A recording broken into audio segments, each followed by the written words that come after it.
On va démarrer. On peut y aller. Je démarre? Je vais te présenter d'abord. Ah, du coup, je savais pas. Bienvenue à tous à ce nouveau Midi Formation. Comme vous voyez, le thème, ça va être l'agilité, qui vient d'être présenté par Sophie.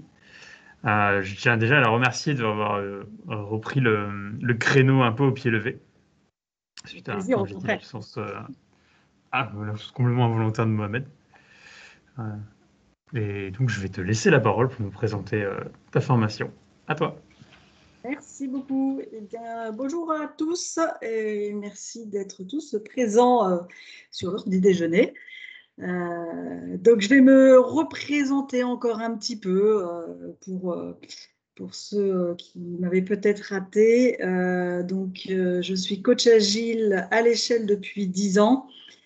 Formateur, je facilite aussi des ateliers, j'ai une expertise en ingénierie des exigences et puis j'ai été ingé, j'ai été chef de projet MOE, analyse fonctionnelle, AMOA, MOA, architecte fonctionnel transverse, expert qualité et donc voilà, donc ça fait 10 ans aujourd'hui que je me suis passionnée pour l'agilité. Donc, j'ai quelques certifications dans le monde de l'agile et également dans le monde de l'ingénierie des exigences parce que c'est un sujet aussi qui me passionne. Et encore plus, ce qui me passionne, c'est de pouvoir moduler les deux. Mais bon, là, on aura l'occasion plus tard d'en discuter puisque aujourd'hui, nous allons plutôt parler au sujet de l'agile au sens large du terme.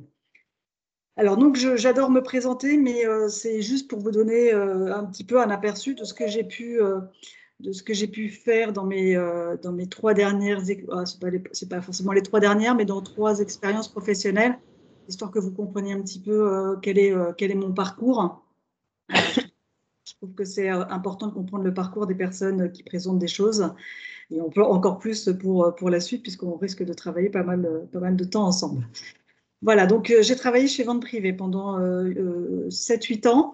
Et donc j'ai travaillé, donc j'étais déjà chez Vente Privée quand on m'a demandé de travailler sur la transformation agile.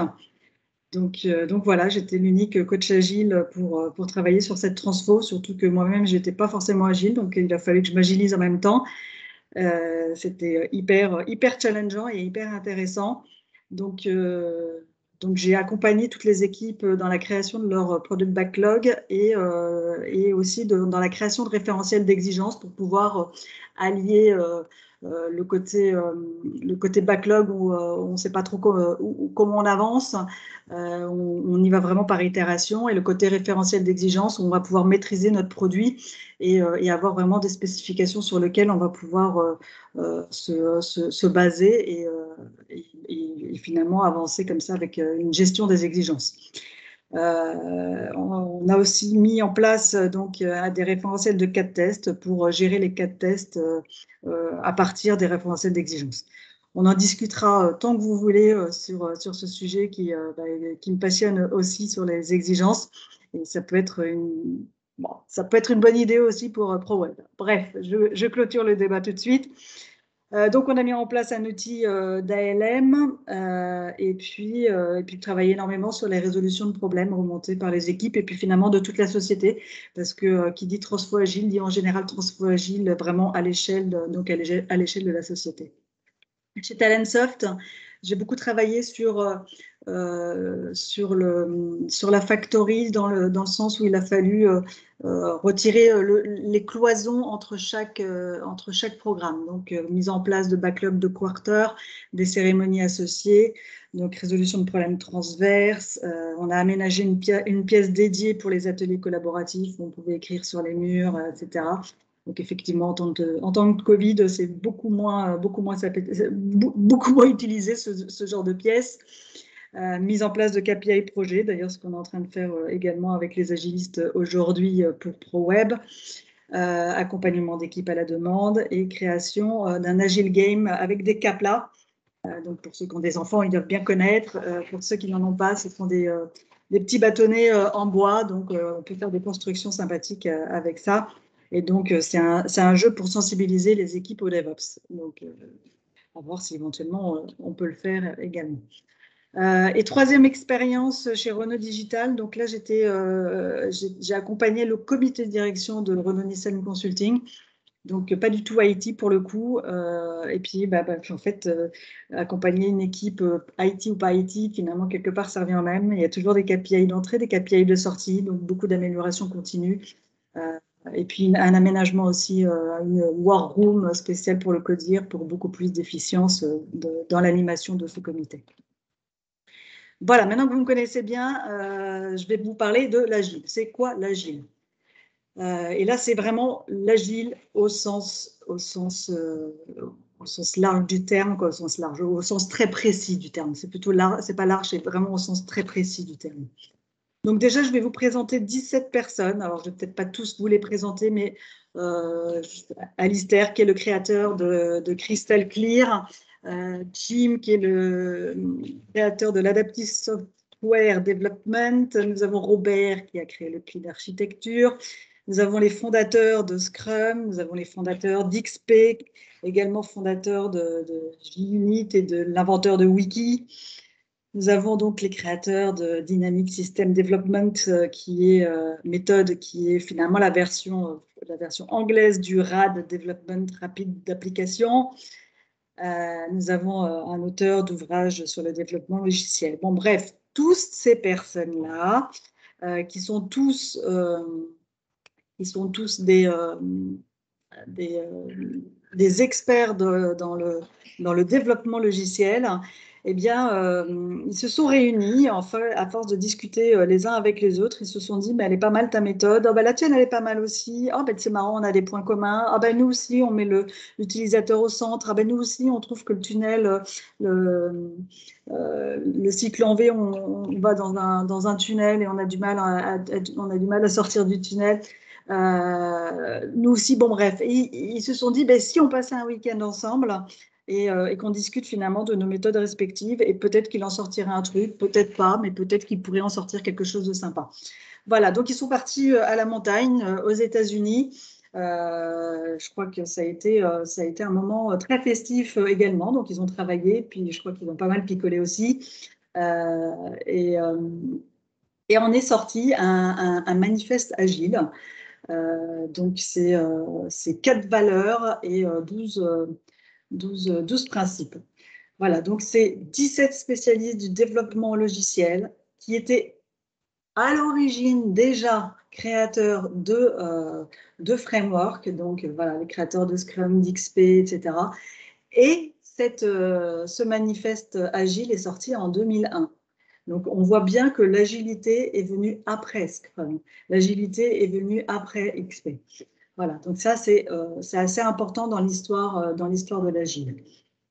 Donc, aujourd'hui, l'agile a donc 20 ans, hein, si on fait le calcul, histoire de bien comprendre où on est. Voilà le manifeste agile. Donc, il y a 4 valeurs du manifeste agile. Nous découvrons comment mieux développer des logiciels par la pratique et en aidant les autres à le faire. Ces expériences nous ont amenés à valoriser les individus et leurs interactions plus que les processus et les outils. Des logiciels opérationnels plus qu'une documentation exhaustive. La collaboration avec les clients plus que la négociation contractuelle. L'adaptation au changement plus que le suivi d'un plan. Et attention à la phrase très très importante, nous reconnaissons la valeur des seconds éléments, mais nous privilégions les premiers. Cela signifie que ce n'est pas parce que nous faisons de l'agile que nous ne faisons pas de doc. Ce n'est pas du tout ce qu'ils sont en train de dire. Ils sont en train de dire qu'il vaut mieux avoir un logiciel qui fonctionne plutôt qu'avoir une doc parfaite. Voilà. Les individus et leurs interactions plus que les processus et les outils, ça ne veut pas dire qu'il ne faut pas mettre en place un Jira pour suivre nos tickets. Ça veut dire qu'il vaut mieux communiquer à la personne à côté qu'on on a créé un bug plutôt que se dire je l'ai mis dans le Jira, donc je n'ai plus rien à faire. Voilà, donc il faut quand même communiquer. Le plus important, c'est vraiment de communiquer ensemble, de communiquer les uns avec les autres. Et ce n'est pas l'outil qui doit communiquer avec l'autre, c'est vraiment les individus. Voilà, donc il y a beaucoup de sous-entendus dans dans ce manifeste. Et en fait, il faut toujours revenir sur quand on doit se poser la question, il faut revenir sur ce manifeste en se posant les bonnes questions. Qu'est-ce qu'il faut privilégier? Le logiciel opérationnel, les individus, leur interaction, la collaboration avec les clients, l'adaptation au changement. Voilà. Donc, ce sont vraiment les 4 valeurs qui ont été écrites par ces 17 experts en logiciel. Les 12 principes, donc on va quand même les lire ensemble parce que j'ai peur que si je vous dis d'aller les lire chacun de votre côté, ben, personne ne le lise. Donc nous allons les lire ensemble. Notre plus haute priorité est de satisfaire le client en livrant rapidement et régulièrement des fonctionnalités à grande valeur ajoutée. Accueillez positivement les changements de besoin, même tard dans le projet. Alors, ils disent dans le projet, ils ne disent pas dans l'itération, on est d'accord, hein. Les processus agiles exploitent le changement pour donner un avantage compétitif aux clients. Livrer fréquemment un logiciel opérationnel avec des cycles de quelques semaines à quelques mois. Donc ça a été écrit il y a 20 ans. Hein, donc aujourd'hui, on peut largement rester sur les quelques semaines. Et une préférence pour les plus courts. Les utilisateurs ou leurs représentants et les développeurs doivent travailler ensemble quotidiennement tout au long du projet. Réalisez les projets avec des personnes motivées, fournissez-leur l'environnement et le soutien dont ils ont besoin et faites-leur confiance pour atteindre les objectifs fixés. La méthode la plus simple et la plus efficace pour transmettre de l'information à l'équipe de développement est à l'intérieur de celle-ci et le dialogue en face à face. Un logiciel opérationnel est la principale mesure d'avancement. Les processus agiles encouragent un rythme de développement soutenable. Ensemble, les commanditaires, les développeurs et les utilisateurs devraient être capables de maintenir indéfiniment un rythme constant. Une attention continue à l'excellence technique et à une bonne conception renforce l'agilité. La simplicité, c'est-à-dire l'art de minimiser la quantité de travail inutile, est essentielle. Les meilleures architectures, spécifications et conceptions émergent d'équipes auto-organisées. À intervalles réguliers, l'équipe réfléchit aux moyens de devenir plus efficace, puis règle et modifie son comportement en conséquence. Voici donc les 12 principes sous-jacents. Et finalement, l'agile, c'est ça. Donc, derrière ces 4 valeurs et ces 12 principes, nous avons une boîte à outils de pratique dite agile. Parce que finalement, tous les frameworks qu'on a vus tout à l'heure ont été la base à la réflexion du manifeste agile. Donc finalement, il y a différentes pratiques dites agiles, donc des pratiques de Scrum, des pratiques de RAD, des pratiques du Lean finalement, des pratiques du Product Management, des pratiques d'XP. En fait, il y a énormément de pratiques. Voilà, j'aime bien cette petite carte parce que ça montre que dans chaque framework, il existe différentes pratiques qui sont, alors je sais pas bonnes ou mauvaises, mais qui peuvent être intéressantes à un moment précis pour une organisation. Donc, tout mettre, c'est difficile. Par contre, il faut vraiment savoir doser les bonnes pratiques pour chacune des organisations. Une pratique peut être intéressante à un moment et être moins intéressante à un autre moment. Donc, c'est ça le côté amélioration continue. Il faut réussir à s'améliorer régulièrement sur même les pratiques à suivre. Voilà, donc tout ça, ce sont des pratiques de l'agile.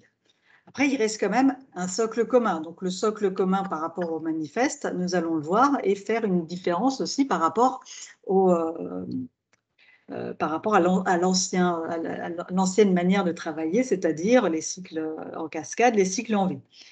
Voilà, donc voilà comment on travaillait avant la mise en place de tous ces frameworks et de la mise en place du manifeste agile. Donc, finalement, en bas, on a le temps, en haut, on a l'effort. Et si le client, l'utilisateur, il vient nous voir au bout de 3 mois, il dit alors, vous avez avancé sur mon produit, comment ça se passe, c'est sympa. Et là, on lui dit, ah, bah là, on est en train de développer. Là. Reviens plus tard. Ah, bon, d'accord. Ok, bon, ça c'est le fameux effet tunnel. Du coup, un peu triste pour l'utilisateur surtout. Au niveau des tests, donc c'est la stratégie des tests à l'époque, c'était la stratégie du cône glacé. C'est parce qu'il a juste la forme d'un cône glacé, hein, vous l'aurez compris. Très peu finalement de tests unitaires ou de tests automatisés de services, d'IHM, et énormément de tests manuels. On concentrait vraiment toute notre fin toute la phase rose finalement à faire des tests manuels. Donc peu d'investissement forcément, puisque de toutes les manières, le but étant de les faire qu'une seule fois, il n'y avait pas besoin d'investir dans des tests. Le triangle de fer traditionnel, donc ça c'est le triangle de fer des cycles en V. Donc on a un périmètre fonctionnel, on a une date butoir et un budget spécifique, voilà, pour pouvoir délivrer notre logiciel, notre application. Alors quid de la qualité, ça, on n'en parle pas du tout en cycle en V, c'est vraiment périmètre fonctionnel, date et budget. Donc c'est-à-dire qu'au début, on peut y aller mollo, et puis à la fin, le rythme il commence à s'accélérer parce qu'on s'aperçoit qu'on n'a pas fini et qu'il faut absolument booster. Donc là, on commence à travailler les week-ends, le soir. Et pour l'avoir vécu plusieurs fois, quand on relit son code quelques mois après, tranquillement, eh ben, c'est pas beau à voir, hein. Très honnêtement, c'est pas terrible. Donc, on voit bien que la qualité n'était vraiment plus là et que c'était coûte que coûte, il faut que ça marche.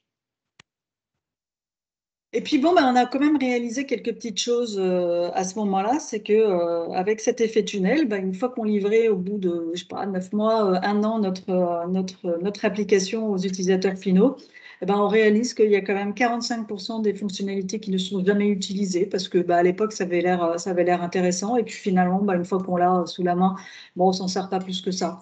Et puis finalement c'est pas la fonctionnalité qu'on aurait voulu, on aurait voulu autre chose parce que le marché il a changé, ou parce que ci, ou parce que ça, ou parce que finalement il y a un autre produit qui le fait mieux. Alors du coup on se sert pas de cette fonctionnalité dans notre produit. Bon, bref, après, il y a 19% qui sont rarement utilisés, 16% parfois. Et puis finalement, il n'y a que 20% des fonctionnalités qui sont utilisées. Alors moi, j'avoue qu'en tant qu'ancienne développeur, je me dis, quand je vois ça, je préfère partir 80% de mon temps en vacances plutôt que de travailler sur 80% de fonctionnalités qui sont carrément pas utilisées. Bon, alors là, on m'a dit que ce n'était pas forcément la solution, et peut-être que l'agilité pouvait répondre à tout ça, et qu'au lieu de travailler sur 80% de fonctionnalités pas trop utilisées, on va peut-être se concentrer plutôt sur les 20% complètement utilisés et peaufiner ces 20% et trouver des fonctionnalités qui seront peut-être plus utilisées. Donc pour ça, le seul moyen, c'est de mettre en place cette fameuse roue de Deming qui dit, bon, on va avancer petit à petit, on va planifier une fonctionnalité, on va la faire, on va la vérifier, on va la donner à l'utilisateur final, et lui, il va nous dire ce qu'il en pense, ce qu'il souhaiterait qu'on améliore, ce qu'il souhaiterait s'il souhaite qu'on arrête, etc. Donc l'expérience finalement de l'utilisateur va nous permettre de faire avancer cette roue, pardon, et de planifier autre chose et de faire autre chose, ou d'améliorer cette fonctionnalité, de vérifier, et puis on repart dans cette roue. Donc la roue de Deming, ça date d'il y a quand même des années 50, si je ne dis pas de bêtises, et c'était vraiment le précurseur aussi du Lean. Pour ceux que ça pourrait intéresser. Donc, à partir de cette manière d'itérer, on a commencé à revoir, quand je dis on, c'est vrai, évidemment pas moi, les agilistes, les fameuses personnes qui ont créé ces frameworks, se sont dit, on va peut-être changer l'abscisse et l'ordonnée, et l'effort, on va le mettre en abscisse et le temps en ordonnée. Et donc, on va continuer. Oui. Allô. Bonjour. Bienvenue. Donc, on va continuer à faire quand même toutes les étapes qui sont hyper importantes de recueil du besoin, de conception, de développement, de tests et de déploiement. Ça, c'est quelque chose qui ne pourra pas changer. C'est juste qu'au lieu de le faire dans le temps, étape par étape, donc vraiment phase par phase, et ben on va faire petite phase. Voilà, on va y aller doucement. Et à chaque fin non, pas de phase, mais à chaque fin d'itération, finalement, on va aller voir l'utilisateur et lui demander ce qu'il en pense pour pouvoir faire avancer cette roue de déligne. Voilà, donc ça, ce sont des cycles agiles. Ensuite, ça, j'aime bien cette courbe parce que donc c'est les coûts baissent le temps par rapport, c'est le prix de l'erreur. Il est très très important de continuer à faire ce recueil du besoin, à faire cette conception fonctionnelle et technique. Donc ça, ce sont les cérémonies de refinement et de sprint planning. Elles sont très très importantes parce que le coût de l'erreur est extrêmement cher en production. Ou même en recette. Là, l'exemple aujourd'hui, c'est sur la recette, mais il vaut mieux détecter des anomalies de conception au démarrage. Ça nous coûte quand même beaucoup moins cher que si les défauts sont détectés en test ou pire en recette et encore pire en production. Donc là, je mets vraiment énormément l'accent sur toutes ces phases qui restent quand même primordiales en agile et en cycle en V aussi, évidemment. Donc là, le but du jeu, c'est de retourner notre cône de glace. Donc ça devient la pyramide de Mike Cohn, où là, le but du jeu, c'est comme on va itérer très souvent, on va déployer très souvent. Le but du jeu, c'est de délivrer de la valeur le plus souvent possible à nos utilisateurs. Donc, il faut tester rapidement et de manière qualitative. Donc, pour tester rapidement, il faut mettre absolument en place des tests automatisés. C'est l'unique moyen qu'on a trouvé pour aller rapidement tester rapidement. Donc, test unitaire, test automatisé de service, test automatisé d'IHM. Donc, c'est vraiment 3 types de tests différents qui peuvent remonter des tests qui peuvent remonter des bugs, des anomalies, des dysfonctionnements différents. Donc, ces 3 types de tests sont quand même très, très importants. Et puis, des tests exploratoires, forcément, le manuel reste quand même assez important puisque l'humain reste l'humain et c'est exactement comment voilà, le côté je clique, ça reste quand même très, très important. Notre petit schéma pour vraiment montrer le côté effort et le côté ROI. Donc, finalement, plus on automatise nos tests et plus le ROI finalement est grand parce que plus on arrive à remonter les bugs. Ah oui, et j'ai pas dit voilà, la petite phrase que j'aime bien. Donc, je reviens, désolée, en arrière parce que je l'avais pas dit. Ce sont vraiment des tests pour trouver des bugs, alors qu'en agile, on est plutôt à prévenir les bugs. On est là vraiment on est plutôt dans la prévention que dans la recherche. Donc ça, c'est une mentalité. Et je pense que tout le monde a dû vous le dire, l'état d'esprit agile, c'est différent. Voilà, mais c'est ce genre d'état d'esprit qui est vraiment très différent par rapport à un cycle en V. C'est vraiment le côté amélioration continue, prévenir les bugs, le côté auto-organisé. Voilà, il y a vraiment un état d'esprit qui est très, très, très différent des anciennes méthodes. Voilà, il y a une grosse responsabilisation des équipes. Et nos triangles de fer donc, sont également modifiés puisque là, en agile, le truc le primordial, c'est quand même la qualité. C'est vraiment la qualité donnée aux utilisateurs finaux. Donc, on va mettre un cadenas sur la qualité. Donc, pour mettre le cadenas sur la qualité, on est obligé de faire sauter un autre cadenas. Donc, je ne sais pas s'il y a des utilisateurs à cette présentation, mais voilà, sachez que du coup, il y aura forcément le périmètre fonctionnel qui va sauter. C'est le cadenas qui saute. Ce qui signifie que ce n'est pas parce qu'on vous a donné une date qu'on vous assure à 200% qu'on aura fini ce périmètre fonctionnel dans les temps. pareil pour, voilà, si vous voulez absolument ce périmètre fonctionnel, on ne peut pas vous assurer la date butoir. Ou alors par rapport au budget, mais alors le budget, on met un petit warning parce que le problème du budget, c'est pas parce qu'on rajoute 3-4 personnes qu'on va aller plus vite. D'ailleurs, souvent, c'est pas du tout le cas parce qu'il va falloir faire monter en compétence ces personnes et du coup, ça prend du temps, du coup, ça ralentit le projet. Voilà, donc c'est pas forcément la meilleure façon de faire. Après, il y a aussi le chemin critique qui est en jeu. Et donc, je me dis, qui dit chemin critique, on est obligé de passer par là. Donc, j'aime bien la petite phrase, c'est pas parce qu'on met 9 femmes qu'on va faire un bébé en un mois. Voilà, je trouve que ça résume très bien cette histoire de budget. Voilà, donc ça, c'est quelque chose aussi à bien expliquer aux parties prenantes que en agile, on fait de la qualité, mais du coup, on peut pas rester sur un triangle de fer traditionnel. Ce qu'on peut expliquer aussi, c'est que finalement, dans un backlog, donc on a des fonctionnalités qui sont visibles par les utilisateurs finaux. Et donc, il y a des choses qui ne sont pas forcément visibles par ces utilisateurs finaux, par exemple, tout ce qui est architecture technique, tout ce qui est Spike, tout ce qui est optimisation technique, etc. Comme on va avancer en plus au fur et à mesure et qu'on va avoir une architecture émergente, eh bien, il va falloir qu'on casse des choses qu'on a construit et ça, ça va rentrer dans le backlog et c'est quelque chose à prendre en compte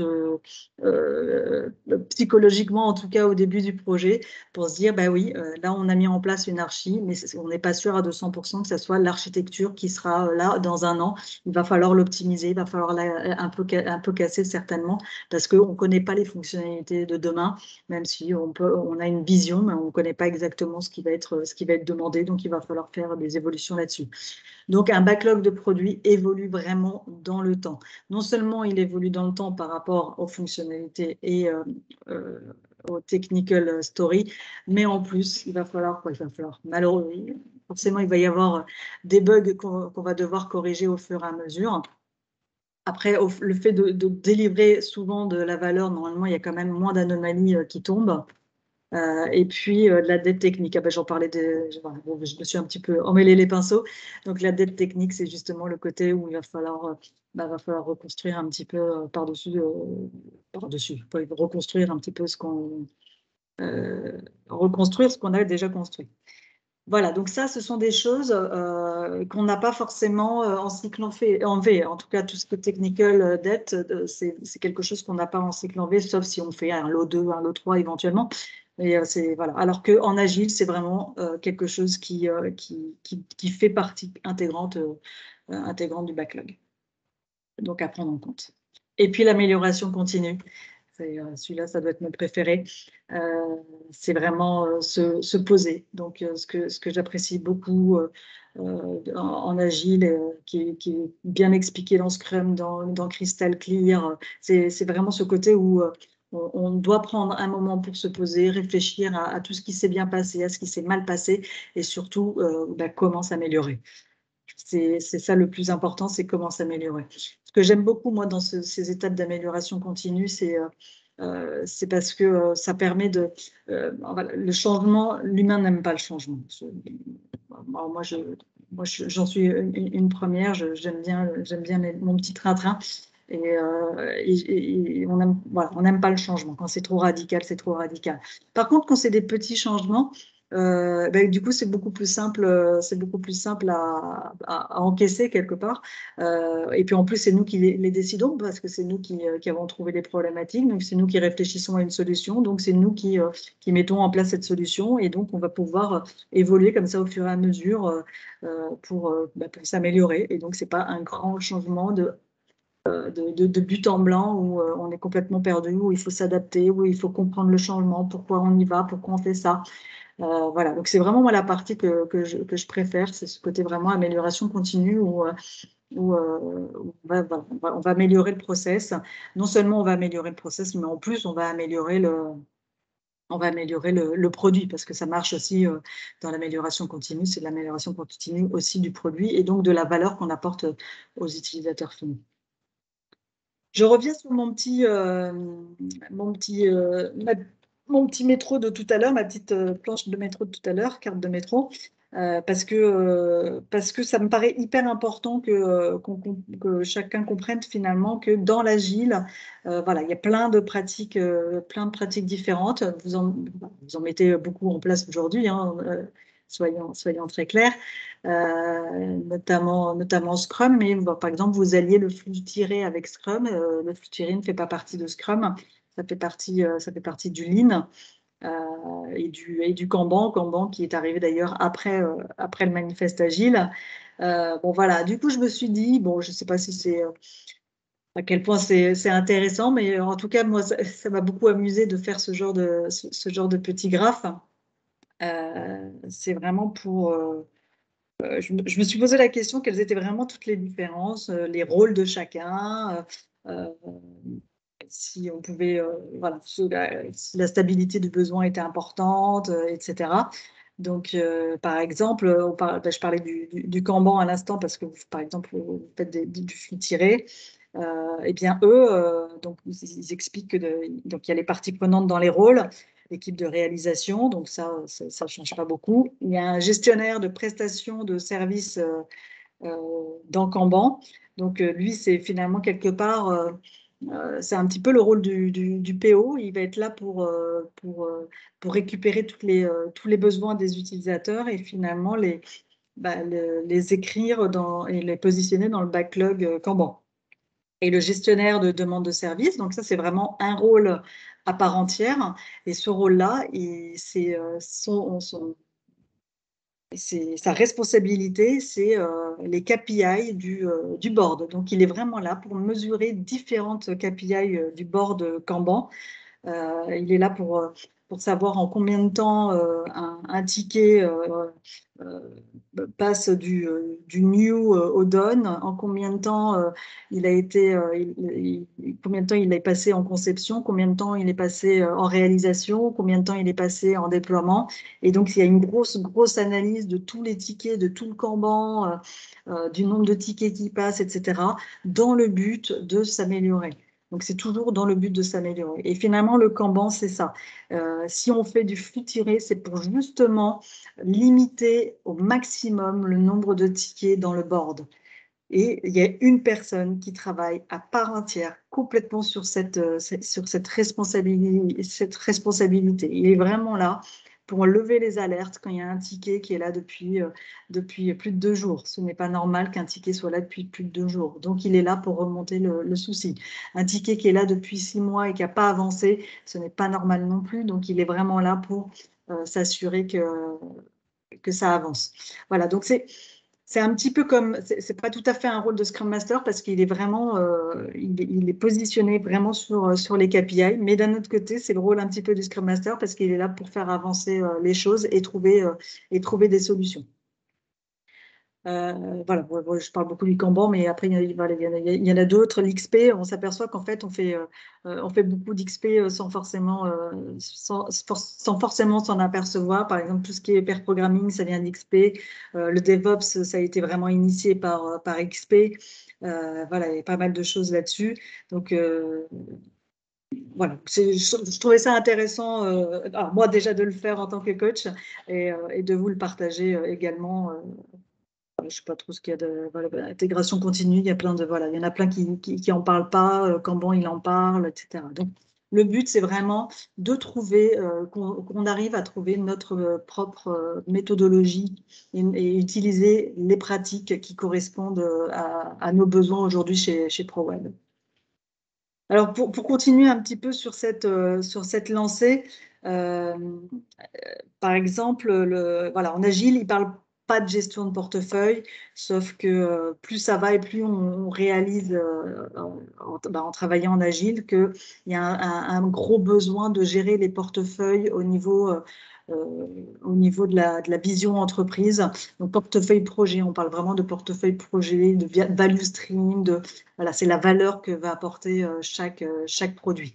Et donc, il faut réfléchir au niveau du COMEX, au niveau de la direction, quels sont les enjeux des produits et Et donc la valeur au niveau vraiment au niveau enjeu. Et puis au fur et à mesure, ce portfolio va descendre. Voilà, le portfolio Vision va descendre dans un portfolio Kanban.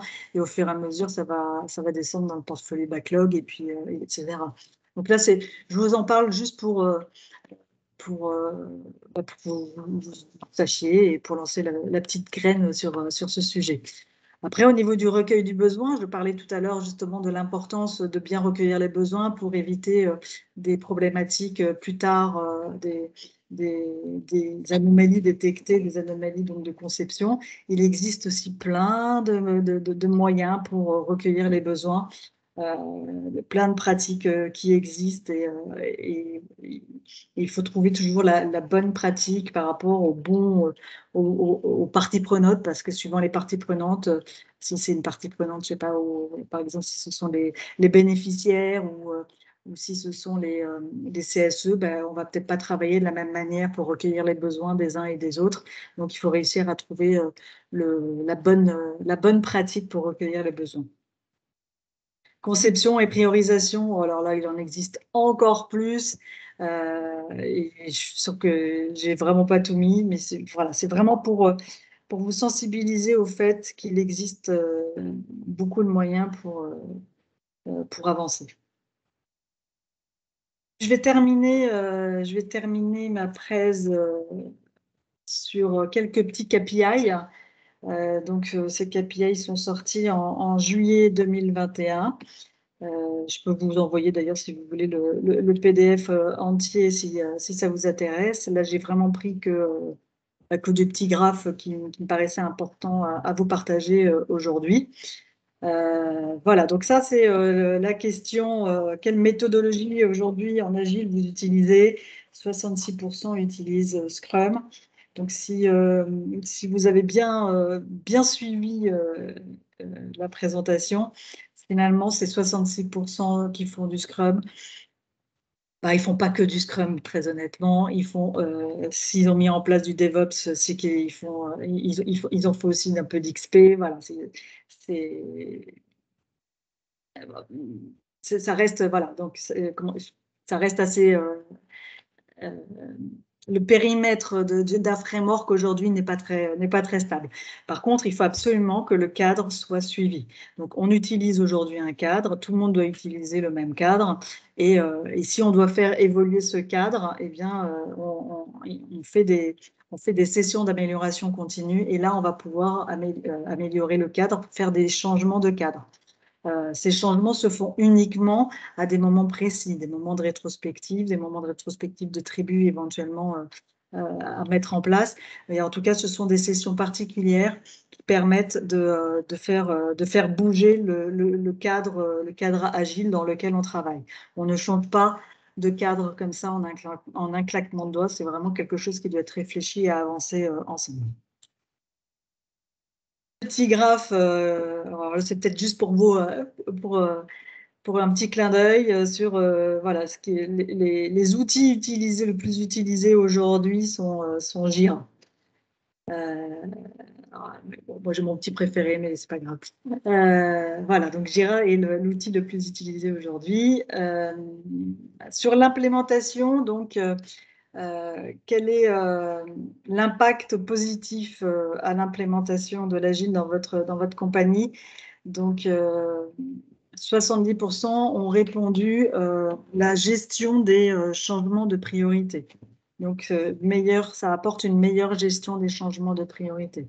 Donc, encore une fois, je le répète, ce n'est pas des changements de priorité dans une itération, c'est des changements de priorité au sens large. C'est éviter qu'on travaille sur 80% de fonctionnalités qui ne sont pas forcément utilisées tous les jours. Voilà. Éviter de travailler sur 45% de fonctionnalités qui ne sont jamais utilisées. Voilà. On parle de ce changement de priorité, et pas de changement de priorité dans une itération, voire même d'ailleurs dans une release. Qu'est-ce qui a été positif aussi dans l'implémentation de l'Agile? C'est la visibilité. Et ça fait partie, la transparence, c'est un pilier de pas mal de frameworks. La transparence agile, c'est vraiment le côté où le but, c'est d'être le maximum transparent pour pouvoir avancer plus sereinement. on n'est pas parfait, on fait des erreurs et finalement, plutôt on connaît l'erreur et plutôt on peut la réparer. C'est exactement le même principe que pour la détection d'anomalies. Alors, quand je dis anomalies, ce n'est pas que des anomalies de développement, hein, c'est vraiment au sens large, des anomalies, des défauts. Ils appellent ça des défauts justement pour éviter de faire l'amalgame. C'est exactement pareil. En fait, plutôt on connaît un défaut de processus, plutôt on peut l'améliorer, plutôt on connaît un défaut d'application et plutôt on peut l'améliorer. D'où l'importance de cette visibilité. Et l'importance aussi d'éviter d'avoir ce côté c'est toi qui es responsable et du coup on te fait une petite tape sur la joue, hein. C'est au contraire, en agile tout le monde est responsable, donc voilà, d'où l'intérêt de cette responsabilisation partagée. Qu'est-ce qui a apporté aussi des choses positives, l'alignement entre le business et l'IT. Ça peut faire sourire, mais pas du tout en fait, parce que justement avec cette transparence, il y a beaucoup plus d'alignement entre les demandes utilisateurs et finalement ce que réalise l'IT. Le fait de faire des démos régulières, le fait de demander aux utilisateurs finaux de tester les fonctionnalités, ça permet qu'on soit vraiment bien aligné sur la vision, sur les objectifs de la solution logicielle. Bon, après, il y en a plein d'autres, hein, parce qu'évidemment, il y a plein d'impacts positifs à mettre en place l'agilité. C'est pas moi qui vais vous dire le contraire, parce que je suis vraiment tombée dedans. Je vous laisserai les découvrir. De toute manière, je partagerai les slides. À droite, nous avons comment, en général, je vais y arriver, les sociétés mesurent les succès de cette transformation agile. Donc 59% de ces sociétés la mesurent par la satisfaction client. Et ça, franchement, je trouve ça plutôt bien, étant donné que justement, c'est user-centric et le premier principe, c'est l'utilisateur, c'est de répondre aux besoins des utilisateurs finaux. Je trouve que moi, ça me paraît plutôt bien et plutôt sain. 58%, c'est la business value. Donc, la business value, c'est la valeur business qu'on a estimée, que le product owner, accompagné du PM, ont estimé pour chacune des stories délivrées. Voilà, donc c'est aussi un bon moyen de mesurer la satisfaction. Et puis aussi les objectifs business qui ont été achevés, ça c'est 50%. Et après, je vous laisserai aussi découvrir les autres mesures de satisfaction. Encore encore un peu de temps. Les mesures du succès de la livraison. Donc là, pareil, business value délivré, c'est le nombre de business value qu'on produit et qu'on délivre, hein, qu'on met en prod, ça y est. La satisfaction des utilisateurs, 49%, et la vélocité de l'équipe. Donc la vélocité, il faut distinguer la vélocité et la productivité. La productivité va plutôt se calculer entre guillemets sur la business value delivered, désolé pour l'anglais, plutôt que sur la vélocité. La vélocité de l'équipe c'est important qu'elle soit le plus stable possible, parce que plus elle est stable, et plus on aura une prédictibilité sur l'avenir, et justement plus on va pouvoir sélectionner des story points, des user stories avec une grosse business value, et voilà, et plus la vélocité est stable, et plus on aura une prédictibilité sur quand est-ce qu'on va pouvoir délivrer cette story à forte valeur ajoutée. Voilà, donc la vélocité, le succès de la mise en place de l'agilité, c'est quand la vélocité est stable au fur et à mesure des sprints. Voilà, et puis un petit dernier pour la route. Ah oui, qu'est-ce qui freine la mise en place de l'agilité dans une société? Ça, c'est assez important parce qu'on peut vite se remettre en question quand on lit ce graphe. Alors, les 46%, c'est sur un manque de cohérence entre les process et les pratiques à travers toutes les équipes. Alors là, je peux vous féliciter là-dessus. C'est quand même très rare dans une société où c'est aussi clair à travers toutes les équipes. Donc, bravo à vous parce que justement, vous voyez, c'est la plus grosse barrière que peut rencontrer les sociétés. Donc, restez comme ça surtout. Continuez à travailler de la même manière. Et c'est pas pour autant qu'on va pas pouvoir faire évoluer le cadre dans lequel on travaille. Le but, c'est vraiment qu'on arrive à améliorer, à faire évoluer toutes les équipes en même temps, en fait, pour que vous continuez à avoir toujours le même cadre, tout en le faisant évoluer. Voilà, donc écoutez, encore bravo là-dessus. Ensuite, 43%, c'est la culture de l'organisation qui va à l'encontre des valeurs agiles. Donc maintenant que vous connaissez bien les valeurs agiles, je pense que vous pouvez comprendre un petit peu ce que signifient ces 43%. C'est un point que je rencontre aussi très souvent. 42%, c'est les réticences au changement. Oui, bon, je suis assez d'accord aussi. Quoique chez vous, j'avoue ne pas avoir ressenti du tout cette résistance au changement. Donc c'est plutôt cool. Et ah oui, il y a 42% aussi sur donc ex aequo avec les réticences au changement qui sont le manque de skills, de compétences et d'expérience sur le sujet.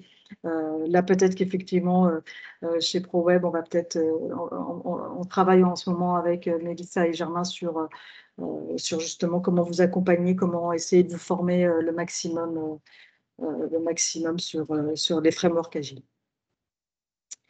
Et voilà, 52 minutes.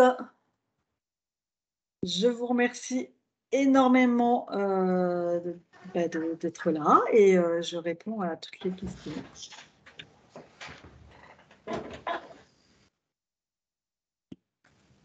Si vous êtes encore là, par contre. Si je suis toute seule. Ah non, il y a du monde encore. Non, il y a encore du monde. Allez-y, je vais passer vite à les questions, n'hésitez pas.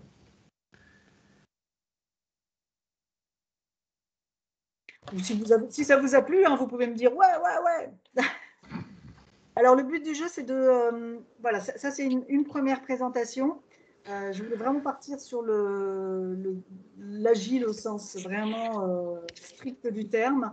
Et par la suite, suivant vos retours et vos demandes, je travaillerai sur d'autres midi formations en fonction de ce que vous souhaitez. Voilà, mon but est de revenir embêter Monsieur Rosito rapidement, de lui Je suis là proposer pour plein ça. de sujets et de continuer dans ce sens-là. Voilà. Une petite question. Oui, Si Jira, c'est pas ton outil préféré, c'est lequel?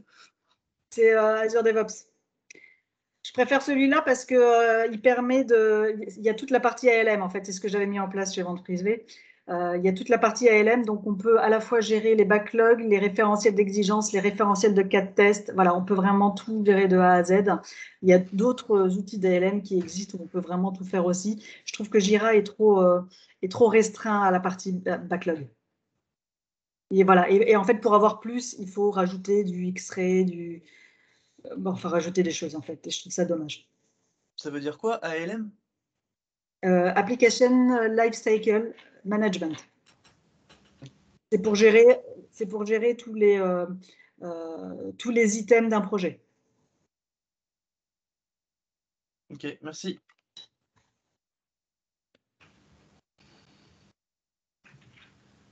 Et c'est vrai que dans Azure DevOps, ce qu'on faisait chez Vente Privée, c'est qu'en plus, le code était directement dedans, donc ça permettait d'avoir un lien même avec le code. Donc, toute évolution du code était rattachée à la fois aux évolutions, aux bugs, aux personnes, aux versions. Voilà. Donc, il y avait vraiment, tout était unifié et c'était hyper pratique. Pour tout ce qui était graphe, pour tout le suivi, c'était très pratique. Mais bon, bref, on n'a pas DevOps ici. Donc. Ah bah quand même, on a du DevOps. Et puis les features dont tu parles, elles existent aussi sur nos stacks actuels. Mais comme tu le dis, peut-être que c'est pas le moment d'en parler. Vu qu'il y a pas d'autres questions. C'est surtout la partie référentielle d'exigence je ne pense pas que ça existe. Mais je sais pas. Moi, je voulais, vu qu'il n'y a pas d'autres questions, bah, te remercier, c'était cool. J'ai appris plein de choses. Et alors, j'ai pas de questions, mais j'ai une petite remarque. puisque j'espère qu'on a quelques développeurs parmi nous. Juste sur la pyramide de test, comme elle est un petit peu mise à mal sur certaines architectures modernes, juste éclairer que ProWeb fait partie de ces architectures modernes. Du coup, comment dire, la pyramide de test, on tend à plus la suivre exactement de cette manière-là, même si tout le concept de tout ce que tu as montré est valable. C'est juste que il y a d'autres types de tests qui coûtent aussi cher que les tests unitaires. Du coup, ça ressemble plus tout à fait à une pyramide. Que gardez ça en tête que il faut pas forcément suivre ça à la lettre. Voilà. Bah, écoute, j'ai hâte de voir ton formation sur le sujet alors. Il y en a déjà. Non. En fait, on en a déjà parlé, mais comme il y a pas mal de nouveaux, je remets une couche. Ah oui, je connais pas moi. En gros, l'idée, c'est que maintenant, les tests automatisés sont assez faciles à implémenter dans les stacks techniques actuels, ce qui fait qu'on n'a plus cette distinguo unitaire, fonctionnel et... il y a j'ai oublié le troisième palier. IHM. IHM, merci. C'est juste Et tant que ça teste, ça teste. Exactement, tant que ça teste de manière automatisée et intégrée, on va dire, dans un système automatique comme une CI. C'est Oui, l'idée. en fait mon sujet, c'était plutôt le côté automatisation vs manuel. Oui. Voilà. C'est ça. Si ça s'est passé, ça me va. Complètement. Complètement. Est-ce qu'il y a d'autres questions ou remarques?